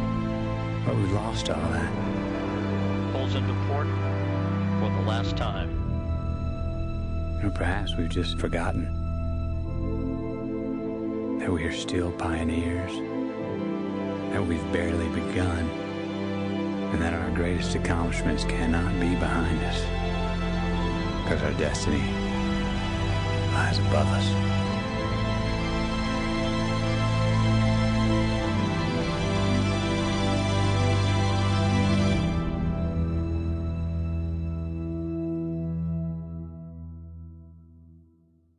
So I will say that this movie plays at a lot of my sensibilities. I know. You're talking NASA and Americana. When I'm watching, and the fucking Dust Bowl. It's so and funny. I'm just like, oh my god, and Matthew McConaughey, and so I'm just like, how can I not love this movie? I was watching. I went and saw it Thursday night at 10 o'clock in the big movie theater in Belmar, and I was in there with two people. Mm-hmm. I think because it's 10 o'clock on a Thursday and it's a long movie. And when it starts and Matthew McConaughey's talking and he's chasing down that probe, not probe, the drone. I was like, oh, James is going to love this movie. Well, no, it starts with the When Harry Met Sally interviews. Yeah, that's true. It does. Which it's interesting. Like that kind of a thing. I'm like, dude, this is cool. So and it doesn't explain it. So no. At first I was like, are these people in this world or are these interviews of actual Dust Bowl survivors? Yeah, I was thinking the same thing. Right? Like, I couldn't figure it out. Because I thought at the beginning they're just saying, oh, this is the Dust Bowl. This was like for the Dust Bowl, what it's like for them now. Mm-hmm. The movie is, I mean, you get the gist of it. I'll just recap, then we'll get into it. Yeah. Matthew McConaughey plays a test pilot what the hell? Oh, it's the ghost is pushing your baby bonnet. Oh, no. Thingy. Is it trying to communicate? Remember, spoilers, guys. Oh yeah, we're getting into spoilers. So he was a test pilot, and he could no longer be a test pilot because of some traumatic experience that happened to him. And now he's a farmer. Wreck, yeah. He's a farmer, and it's very important to be a farmer now, and it's because basically all the world's food is going away except for corn, and he's a corn grower. Yeah, there's some kind of they call it the blight. There's something that is adapting and killing a lot of plants. Yeah. In droves. What I do like about this movie is it takes place in the future, but it doesn't tell you when it takes place in the future, and it seems a completely plausible future. Yeah, it doesn't pin it down, but it sort of gives you a pretty good idea. It's like a near future kind of movie. You kind of know that Michael Caine's probably my age. Yeah, exactly. Yeah. The movie is well made, very well made. I have issues with it though, but I'll get into the stuff I really loved. I love the part where Matthew McConaughey has to go to the school because Murph is in trouble. Yeah. And the reason she's in trouble is because she said the moon landing was real, and then the teacher says that it's just propaganda, that we wanted to bankrupt the Russians. And then McConaughey is so great in that scene, and he gets so mad. And because what's funny is she said it's propaganda, but now you can see that the textbooks they have are nothing but propaganda, because it's hinted at that it's fake, but that you know it happened. And Matthew McConaughey's like, no, it happened. And then they have this huge heated argument about it, and then he comes back out into the truck, and she says, so how'd it go? He's like, well, I got you suspended for a week. Yeah. Like, he just got her in more trouble, and it's it's pretty great. He's really good in the movie. He really is. Because they stumble across NASA. NASA was outlawed for, I can't remember. Well, it's not outlawed. The argument is that they made a mistake. For the government, they dropped that bomb somewhere. No. What was happening? You were having sound mix problems, so you didn't hear what was going on. Yeah. So I can't remember. It was 2 days ago. No, the argument was that NASA refused to do like some bombing missions and stuff like that, or just didn't really want to be involved in it. And the argument was that that they had to keep NASA a secret because in a world where feeding people is the most important thing to most people, spending tax dollars on space exploration that's right. is That's right. unethical. That's right. And so the idea is they sort of hide NASA because they actually understand that in a world where the Earth is becoming inhabitable, space exploration is the most important thing, but in a way that Which is actually just right up your alley. You're like when they have a fake NASA, and when the lunar model broke, all I'm thinking about is like, oh, James is going to love this movie. The fuck yeah. Oh yeah. Yes. Uh-huh. But here's the thing with the movie, though. It touches on because space exploration is a bipartisan issue that is more because our future is actually more important than our present, and we should probably give money to things. Anyone in power. Anyway, off my soapbox. But McConaughey is he's roped into going on this mission. They find a black hole. The worst thing about the movie, by the way, as far as the worst plot element in the movie is, oh shit, there's a shack here. I guess I should go into space. I forgive stuff like that. Yeah, I mean, I did too. I'm just saying, like, from my point of view, that was that was one of those clunky moments in the script where I was like, oh, you got to get us from point A to point B. All right, cool. So there's a black hole, and he goes up with Anne Hathaway, and Wes Bentley's in this movie. And he's not the most shocking person. No, there's a huge surprise in this movie. So they launch up, and I actually really liked, I forget the scientist's name, but he was talking about the black hole, how you get from point A to point B, and he pokes a hole through the piece of paper, and he folds it down. He says, "See, I thought that was really. It's a sphere. It's really fascinating." Yeah. But then, Anne Hathaway goes, "They're touching me," and that part really, I'm like, ugh, that part really bugged me. Yeah. Like things like that. But did it bug you the first time it happens in the movie or the second time? Both. Okay, because it didn't bug me the first time. Really? I was mostly. It was like this weird. It almost felt like a red herring, where I was like, "Wow, this is weird." Like, well, at first I thought they were just going through, and is maybe because they're going through the black hole, it was just warping stuff. Yeah, I mean that might be my Star Trek mind. Right. Exactly. Yeah. But you never thought I'd ever say that, huh? My Star Trek mind. But then that's when the movie starts losing me because it's fascinating. I think it's really interesting when they go into that water planet. Mm-hmm. I guess I should say that they sent all these people on these missions, and now they are going to find these people to see what Earth is most inhabitable. Right. So they sent 12 individual ships through this wormhole and to 3 of them different planets, and 3 of them were like, "Hey, our planet's probably good." Yeah. So they're sending this ship to explore those 3 planets to pick one of them for us to then go inhabit. Yeah. So the first one they go to is that water planet, which, by the way, it looks freaking amazing. Yeah. And that scene where he's going in is like pretty intense. Mm-hmm. I love the idea of that every hour they're down there, 7 years pass. Yeah, they're too close to. Well, and it ends up not even being 7. No, it's miscalculated. Bad. Yeah. Because math close to a black hole is not necessarily easy to do. No. But then, I didn't like that Anne Hathaway had to get that thing from the wreck, and she gets stuck, and then the robot has to go save her, and then it gets threateningly close to a space horror, right? Mm-hmm. Like it doesn't want to. It's fighting so hard against the idea of being like a Sunshine, where you have to slowly pick off the characters. But unfortunately, it is one of those. But I think it hides it pretty well. See, that's where I start to lose interest. But then, I lose interest in that scene because I think it's just there to put action in a movie. Mm-hmm. So she because it's not as interesting as the scene before it, where they talk about how to slingshot themselves around. Oh, but then I was gonna see. This is what I was saying. That my problem with Birdman too is like I don't like that scene where the engines are flooded, but then the scene in the inside of the spacecraft is fucking amazing. Right. Where Matthew McConaughey is like, "You just fucking cost me," right. And then he's only thinking it's like 7 years. Right. And then you get back up there, when and it's it's 23. 23. What? Exactly. That scene is more interesting than the scene on the planet with the waves. Yeah, that's what I mean.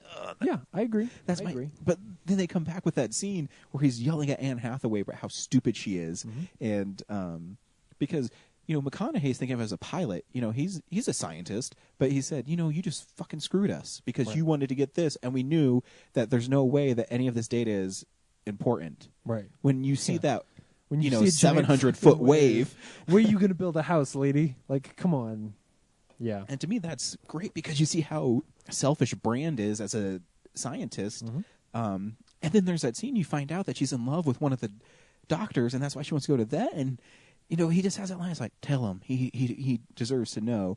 And you're just like, yeah, it's a.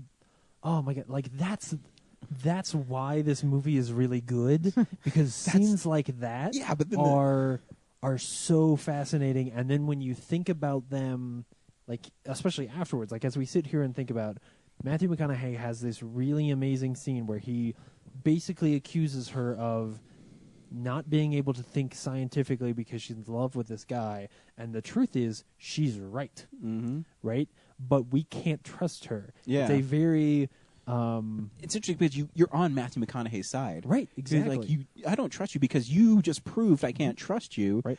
Exactly. And that's my problem with this movie. As I really enjoyed it, but then you have the spacecraft surfing on water, and then it's not broken up with. But then you get the scenes where they're talking, and he goes up there. It's like, I waited 23 years for you, and you're just like, dude, they were gone for less than an hour, right? And it's just heartbreaking. Well, but that's like one scene. Like yes, there's a couple more scenes. Okay, all right. We'll dissect the movie. Yeah. Let's keep going. And then after that great scene where McConaughey says, you can't think right. And then Brand has a great scene too. She says, well, I hope you're right too because we don't have any chance to get back. Right. Like, ooh, right, pretty exactly. interesting. The stakes get really high. And then they land on the planet, and they awaken another scientist who's fucking Matt Damon? Yeah. How do they keep that a secret? I don't know. That is awesome. I'll be completely honest. I don't think it was a great choice. Really? I think he's really good, but unfortunately... Do you think it's distracting? Yeah. When he shows up, everybody in the theater went, no shit, Matt Damon. Like, nobody was sitting there like, what's this guy? How do I trust this guy? Like, what? Like... The good thing is Matt Damon is such a great actor that he's able to recuperate. Oh yeah, no, I think movie. he's really like, good he in the gets movie. You right, exactly. That's the thing. Like it's twofold. But I honestly, if it were me, I would have revealed he was in the movie somehow in the trailer, just so that, like, so the shock of it, just so that you do away with that. Because I think that's a price tag. I mean, it is really good though. The fact that he kept that secret and like. But what's great too about that whole bit is, he sent out this thing saying, hey, it's inhabitable, it's this. And he says, yeah, I'll take you to underneath the surface where it has, clean water and breathable air and blah, blah, blah, blah, because they're on like this ice planet like Hoth. And it was like, oh, cool. And that's the thing. Like, as much as I make the one argument, I could make the argument the other way and say that Matt Damon is so good, especially when you do meet him, that he gets the audience fairly quickly to trust him, even though he isn't trustworthy. Yeah. And trust him in a way that once we find out he's not trustworthy, we kind of his character and that story is one of the most important ones in the movie. Yeah, but then here comes my thing that I don't like about the movie. Okay. So they have that huge scene, and it's great, and he's taking McConaughey's Cooper out, and he's walking him, and then they have like the worst fight ever in movie. Well, but they're in spacesuits on another. Like how it's boring. They can't fucking karate chop each other on another planet. I understand. It's boring. Where the gravity is 80%. So Matt Damon cracks open McConaughey's or Cooper's space helmet, and he's able to find his transmitter that happens to be right by him, put it in his thing, and say, "Help me!" And then Hathaway comes and gets him in the nick of time, like stuff like that. This movie's so smart; it doesn't need stuff like that, and that's my problem with the movie. Okay, so I agree with you as far as like the bones of the movie, the actual like backbone of the movie is a kind of rote sci-fi thriller. Okay? So like if you really boiled the beats down into, okay, they go to this planet and this guy's evil and then they fight and then like they catch up and then they gotta, but he's got their ship, so they gotta go get to the space station in time. Like those action movie beats are superficial at times, but the layers and layers of sort of the themes about humanity and what all of this really means for us, I think is way more important and makes up for. But see, that's my problem too, is because this movie is so much smarter everywhere else. Yeah, that it falls into that. The fact that something has to be happening is Yeah. actually, because the movie is like, it's getting so close to art. Yeah, That because like they cut through a lot of the bullshit you would normally get, right? So you don't really get much of a scene where like, instead of having a scene where he suits up and sort of learns to fly the ship again and he walks in slow motion to get into his seat, we don't have that. And We you have a don't very need it. artsy version where like this very 2001 style music starts to play as he gets into his truck and drives away. Yeah, but and the then I next also thing have we to know, deal it with takes off. Michael Caine's not go gently into the night thing. It's like, oh, come on. Oh, I really liked that. But then they repeat it, and then you just. But you know, and then what? But it's like the movie. Then again, it elevates because I can before the Matt Damon part, you know, or the fight, is you find out that freaking Michael Caine's character has been lying the whole time, Right. and that's Like, that's so fascinating.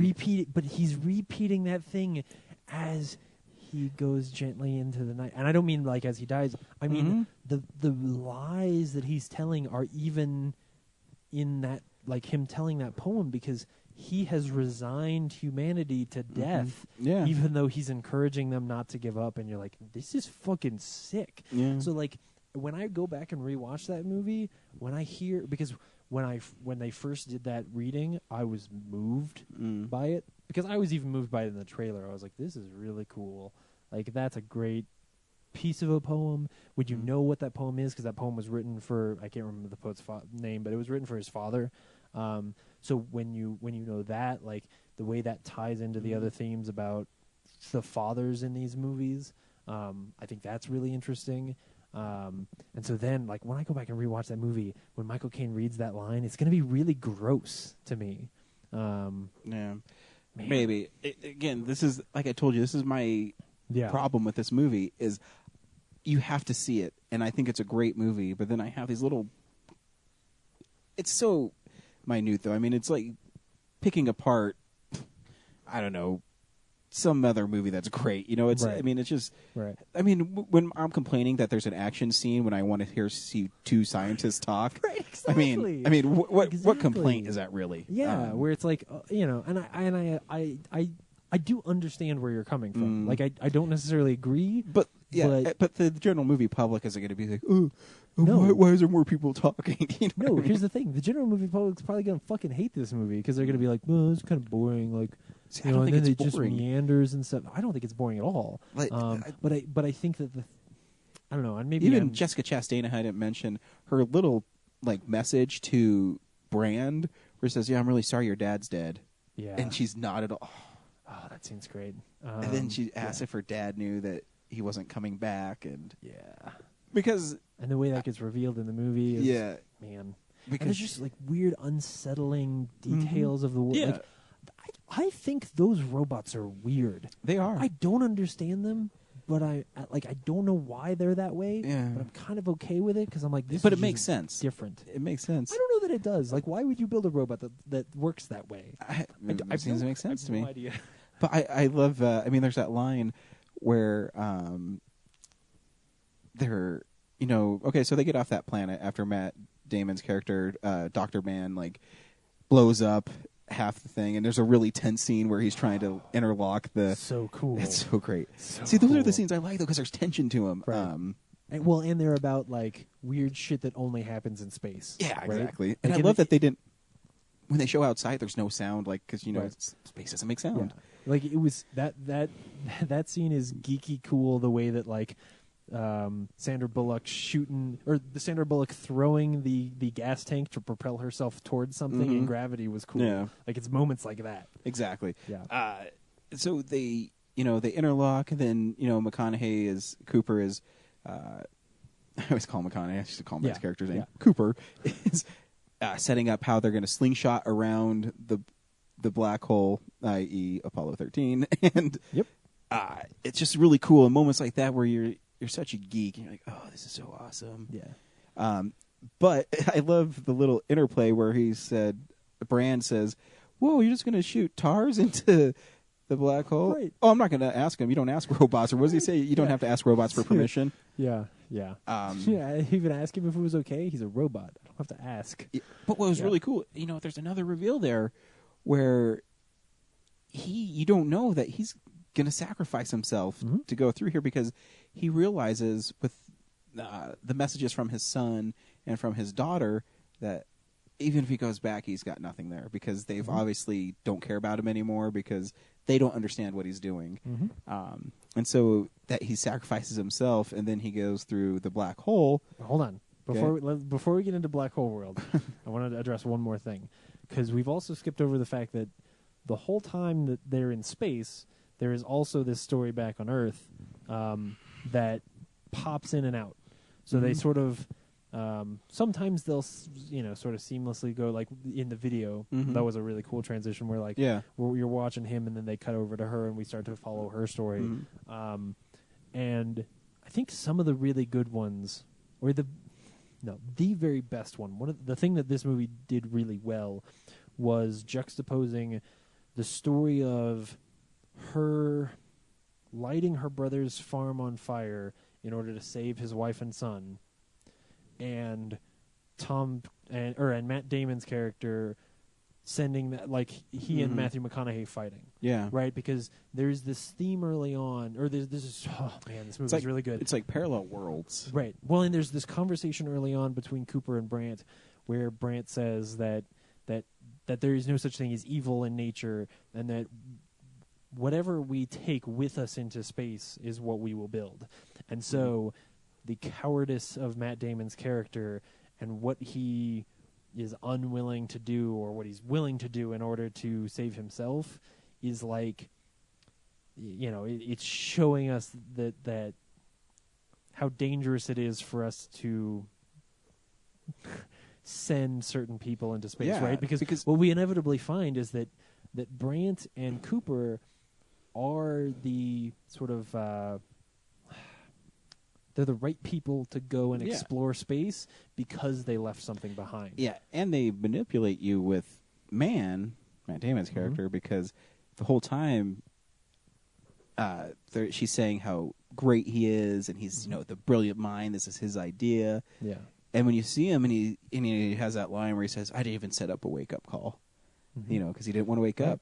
And then he wakes up. Oh, you really sympathize with the guy, because how long has he been on this planet? Who knows? Yeah. For him. Yeah. And so it's really well done. And Topher Grace is in it. Didn't know that either. Nope. Yeah. But that's it's a powerful moment too, is because you realize there's that really sad scene where Casey Affleck is in the movie too. Yeah. Where he says, he's buried out. Jesse, his son, was buried out there, and you realize when Murph and I don't even know what Topher Grace's character's name was. No, Topher Grace. Topher Grace. When Eddie Brock, when he comes in, it's like, you need to get out of here now. You realize that his first son is dead because he didn't want to leave the farm and didn't want to take care of him. And it's, moments like that I really like. Right. Well, he's too afraid to leave. Yeah. In the way that Matt Damon was too afraid to not hit the button. Exactly. Like that. Oh man, this movie's really good. This movie's really good. So then they go into the black hole. Yeah, where shit gets weird. It gets really weird. But it gets weird. But it gets weird in like here's the thing. It's a more palatable weird than like 2001. But that's where I relate it to, though, because totally. Because to me it's Nolan's, I don't know if homage is the right word. Yeah. But it's like him saying, it's like his 2001 basically. Yeah. But they hint at it throughout the film, where they say you can't go backwards in time. Right. You can only go forward. Time is all relative. Right. And so when Cooper goes through there and you realize that now he's in some sort of other dimension, a fifth dimension. They even mention it. Like they don't skirt around it. It's not like they hide what it is. It's like, hey, he's in a fifth dimension, and he understands that his daughter is the one who has to solve the problem, and because he ends up he gets himself to a place where he can communicate with her in the past. Yeah, and it's really fascinating. I was concerned when it first happened that I was going to lose interest in the movie at that point. Right. Because, so much of the momentum of the movie for the past hour and a half at that point had been the exploration. Exactly. Like whether or not he could succeed. And so at that point it has to lean back on what was good about the first act, which was those characters and how much you cared about the way they related, right? Like the scene that the whole end of the movie only works if you really buy into the scene in her bedroom when he has to leave. Exactly. If And that scene works, then the end works. And then they set it up in the movie. They said you can't go back in time. He's able to. Gravity is the only thing that is consistent. So, the movie's really smart in that way. And because you have to take big leaps of faith for this last bit to work. Yes. But it wraps it in really good science. It does, too, because it's... I know he's not in the same room acting with himself, but the dichotomy of him leaving Murph with him telling him not to leave, and he's like, stay, and then you remember that she said, don't go, stay, it's saying stay, and he says, I don't believe you. It's a really fascinating, because when someone reads a script like that, you have to play it, and he plays them two different ways, and it's so well done. Yeah. That you forgive. You forgive it. You forgive it. Like the ending is convenient. The ending is convenient in a way that it makes that you would sense to me, expect from though. like a Spielberg. Kind of it makes sense to movie. me, though. It really does. No, totally. Because I would have been colossally disappointed if he had given this an Inception ending. I would have been. I was actually disappointed because when he first went through there and he ejected, I was like, "Oh, he's gonna freaking kill him," and then nothing's gonna be solved. Yeah. And I know he likes to do that in his movies, and that Inception, and that's fine. But it's only fine if it leaves you in a place But you where need you really have to. you need the resolution from the daughter and the father, because that's the weight of the story. Because it's Jessica Chastain who thinks not only her one father abandoned her, but her next father figure, Michael Caine, lied to her. So she's dealing with deception from all of them, she thinks. Right. But for Cooper's character, he had to have that redemptive moment. Yeah. Does that make sense? Totally. Redemptive moment. He had to be the guy who did it. Right. Because he's not a bad guy. No. And he didn't want to do it. He even said, Murph, don't let me leave this way. Right. And if he would have died, I'm like, oh, it makes it all feel worthless. Yeah. Right. And not in a good way. Exactly. Because exactly. As somebody who loves those I love the Inception ending. I love the No Country for Old Men ending. Like those kind of just drop you endings. I write those endings in my own writing. Like I love that shit. But it only works if that ending leaves you in a place where you have something to ponder. Yeah. Especially if it twists things a little bit and redefines the way you were looking at the story. And if they had done that in this movie, it wouldn't have worked. There isn't a place at the end of that movie where you can say, like, it's not cool at any point to be like, was that ghost him or does he make it back? Because I don't give a shit if he makes it back. You need that moment. I think he needs to be redeemed so bad. And I don't think he did anything wrong. No. But I think in his daughter's eyes, he needs to be that guy. He needs to be her hero. Or he at least needs to be redeemed for us, right? So exactly. if he had done something where he saves her, but she never knows it, fine. Like, that would have been interesting. Or maybe, like, he saves her and we never figure out if she figures out that or we never really understand if she forgives him. Like, that would have been interesting. Yeah. But he has to save her. He does. Otherwise, it's pointless. And that tune even sets up great moments where with the watch, and then she realizes it's Morse code on the watch, and she has that great moment where Jessica Chastain runs through, the colony, this thing they're building, Right. and she goes, "Eureka!" Right. And it seems appropriate, and she Yeah. kisses Topher Grace. It's and, tradition. Yeah. but then it has a great scene too. I thought it was actually going to end there, Mm. but then it has that great scene where he floats away and he's picked up by the space station Mhm. because even though he went back in time through that black hole, when the black hole dissipated, he actually went He pops out the other end of the singularity. exactly. So, but he passes Anne Hathaway. I didn't like that part. Yeah, that's that. I was yeah. like, "Do guys, I know, Yeah. I know, guys." Yeah. But they put Yeah. stuff like that, I guess, in movies for other people. And here's the thing: it doesn't work because you already have that beat. Exactly. You already have that beat at the end of the movie when he leaves to go find her. Exactly. Fucking, that was like, that's the right ending. Yeah. Like, the reason you don't have some drop-off ending is because the right ending in a movie about how important exploration is, in a movie about like sort of encouraging this idea that that's still who we are at our core, and that we need to go find those places Mhm. and push our own boundaries. You have to end the movie with somebody leaving like that. Yeah. Plus, too, he comes back and he's 120 years old, and Yeah. he has closure with his daughter, which is great. Yep. Oh, that seems. Oh But- man, when she tells him to leave the room, I was just like, oh, But dude, that's killer. this is why I'm not as big of a McConaughey fan as you are. Yeah. But there's a scene when he goes to his farmhouse on Saturn now as like a space station, and they rebuilt it after his daughter. Yeah. And he sits down, and they said, "So it's just how it used to be." Yeah, it was a lot cleaner. And just the way he delivers those lines is just really cool, because really he good. had 2 or 3 scenes like that with Lithgow where he's just drinking a beer, Right. and they're bullshitting, and then for him to kind of have that moment again. But then it's fun too, because in the end, what's going to happen, but it's still satisfying to see the one guy walking by and he's counting the ships. Yeah. And then the next scene, Cooper's getting in the ship and he's like, "All right, let's get out of here." And he takes off, and that's a Spielberg moment to me. Is Yes. he's going by and he's counting, and then he realizes it's gone, stops, and then totally is. it's Yeah. So I think my favorite little bit though there is that line he has where he says like, I don't get this. Like, I don't understand why we're trying so hard to pretend like things are the way they were. yeah, Like, that's not. Yep. No, like, we're supposed to go figure out the way things are supposed to be. Yep. Like, that's why this movie is really good. Yeah. Like, that's why this movie just, like I said, it plays into everything that I love. Yeah, this is a James movie. yeah.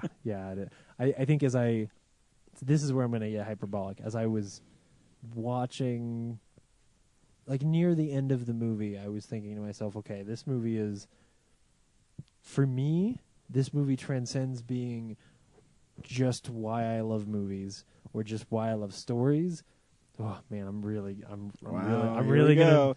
here. Here Okay, we go. this movie becomes why I dream. See, right? I told you. You guys can't see it, but I just gave James the you're the most pretentious person I've ever seen look in my life. But it's true. Like, this movie tells a story where the possibilities are relatively boundless, and those and not in a what if a man could pick up a car and throw it kind of a way, but in a very grounded humanity inside of a boundless universe may find things we don't understand that allow us to be people that we can't imagine. That's really cool. It's a movie that presents for me new standards for, in marginal ways, right? Like, not like I'm redefining who I am, but I'll say reaffirms some of my beliefs about the people that we should be and the things that we should value, and the people that we need to be in order to actually grow, like, as a race. So yeah, this movie to me is important. I can't wait to see it again tomorrow. Well, I guess we know what James's favorite movie of the year is. No, it may not be. It may not, because here's the thing. I agree with you on a lot of things.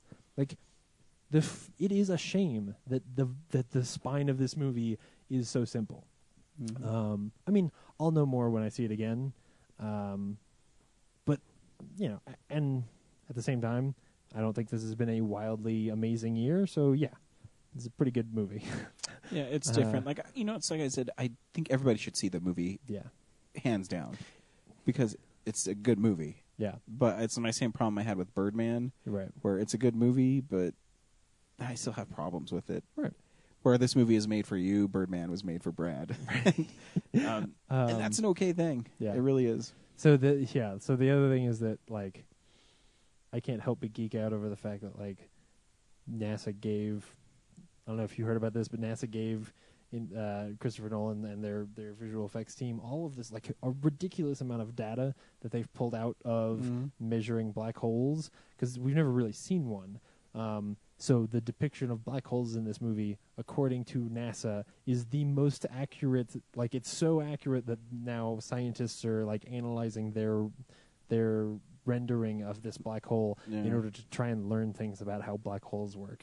Like, dude, this movie's got like super science in it. But there's really some beautiful cool stuff like that. It's gorgeous. That Gargantuan. Yeah, Gargantua. Gargantua. Like, when he's going around it looks so freaking amazing. Yeah. I can't wait because to it's see like it cascading like lights, or I don't know what it is. It's like that concave. Yeah, lens exactly. Look. Yeah. I can't wait to see it on 70. Like, I mean, the 35 millimeter looked really good, and Yeah. it was really fascinating as I noticed that it was on difference. film. Yeah. It's cool. Like the scene, it was a little darker, but it had a more organic feel to it. Yeah. It's interesting. Yeah, It was cool that, like, the Alamo went out of their way to have both the 70 and the digital, or the 35 and the digital, and let you choose. So cool. Next week is Dumb and Dumber 2. No, it's not. Yeah, it is. No, And that's the movie. It's Big Hero 6. That's the movie. I don't. No, We see a new movie every week. Big Hero 6, isn't a it? new movie from last week. Yeah, next called week Big Hero 6. we'll be seeing Big Hero 6, which is getting really good reviews. Yep. It looks cute. Yeah, it does. It looks more entertaining. It looks funnier than Dumb and Dumber 2. I'm sure it will be funnier. I'll probably see Dumb and Dumber 2 because I do like the first Dumb and Dumber. I do too. That trailer. But the trailer seems really tired. Yeah, it does. Yeah, that trailer feels like Jim Carrey in a fake gray beard. Yeah, my wife loves watching Saturday Night Live, and it's been horrible this year. Oh yeah. And Jim Carrey hosted it, and it was really bad. Except he did these really great Matthew McConaughey Lincoln commercials. I saw those. Those were great. And they were pretty good. Those were really good. The rest of it was meh. And then Laura watched it this week, and it was Chris Rock. It was horrible.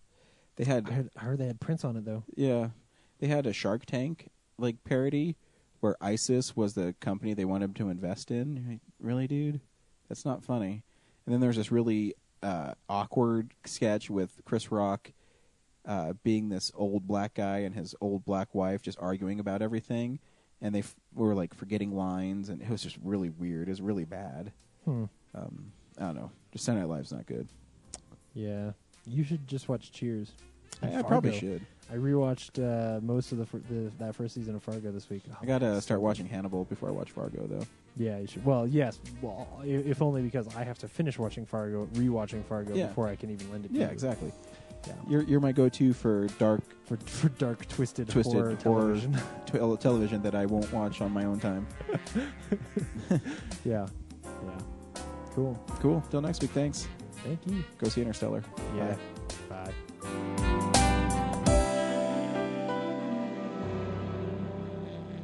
We all had a goodbye.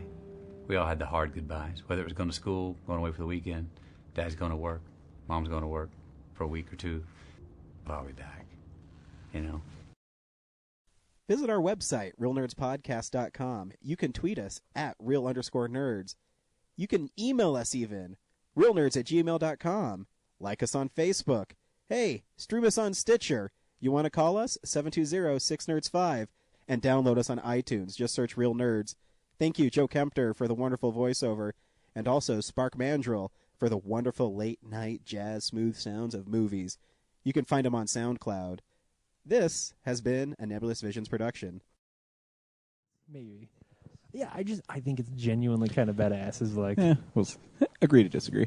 And let me make it clear that I thought it was badass before I found out that it was Joss Whedon. Like, I'm not just being biased. I was reading that. It's the only line that they kept of his in that movie. Right, exactly. Yeah, it's true. And that's why I'm saying, seen like, the first X-Men in so long, I should watch it. Like, I got the X-Men trilogy on Blu-ray, and I watched X2 out of it, and then I watched The Last Stand, but I haven't watched the first X-Men out of it. X-Men 1 doesn't hold up as well because I never thought it did. I thought it was actually. I think it's actually the weakest X-Men movie. Weaker than The Last Stand? Mm-hmm. Wow. I like it better than The Last Stand, but I will say that, like, when you've seen other superhero movies, the plot of that movie is really fucking stupid. Yeah. Well, here's the thing: is I love the last 10 minutes of The Last Stand, where I think the music's so good when Wolverine's walking up to kill Jean Grey. Oh yeah. And you can see him fighting, and his skin's getting ripped off, and he's healing at the same time. I think that moment is so badass. Yeah, it's good. That I forget, how shitty the rest of the movie is. Yeah, it's really bad. Yeah. Anyway, I think it's just like Spider-Man 3. I don't think it's as bad as everyone says. It's as bad as everyone thinks it is. Right. Oh, but anyway, so the story I was telling was that I went into that movie as a huge Alias fan, going like, I really hope that this movie's Alias, and I really hope that it starts in the future, and then they go back 47 hours, and then they tell the whole story, and that's what they fucking did. And so when the movie was over, I was like, this is everything I wanted it to be. At the time, who did I go see that movie with? What friend of mine? I forget. It was either Brandon or maybe it was Adam. But when it started and it's like a flashback, I was like, it's like Alias. I was the only one of my friends who watched Alias. I'm pretty sure me and you were the only people in Colorado that watched Alias. Right. We were the only people in the whole world who went into Mission Impossible 3 going, I really hope this movie's like Alias. Yeah. Because at that time, J.J. Abrams, I think, only wrote Joyride. And so, right. I Yeah. mean, he wasn't even well, and Forever Young. Yeah. Right? Yeah, that Mel Gibson one, right? Yeah. And regarding Henry. Oh, yeah. Well, that's actually a pretty good movie. Mm-hmm. Anyways, Yeah, welcome to Real Nerds Podcast, unofficially the official podcast. We started this like Denver Comic Con. Like the Nerdist. We just started talking. Yeah. But now I have to because I talked over your intro. I so know. now I literally have to do an intro of. I know, right? Yeah, that's all right. Welcome. Maybe we'll mix up the show. Maybe it'll be different this week. Hey, it's cool. Actually, it's going to be a little different because our fan mail is so good that it's actually going to cover Comic Book Corner and things like that. So, Ooh, I know. dude. It's great. Man. Welcome to Real Nerds Podcast.